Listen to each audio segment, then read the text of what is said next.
Hello বন্ধুরা, সবাই কেমন আছেন? এই যে সকাল সকাল দেখুন, আজকে সকালে এত বৃষ্টি পড়েছে, আর সেই সাথে এখানে বাচ্চাদের রক্ষা করার জন্য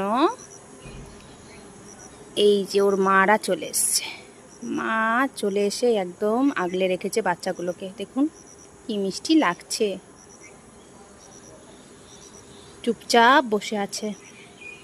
পাতা থেকে টপ টপ জল পড়ছে, বাইরে বৃষ্টি হচ্ছে, এই দেখুন গায়ে পুরো জল। মা বাঁচিয়ে রাখছে তার শিশুকে।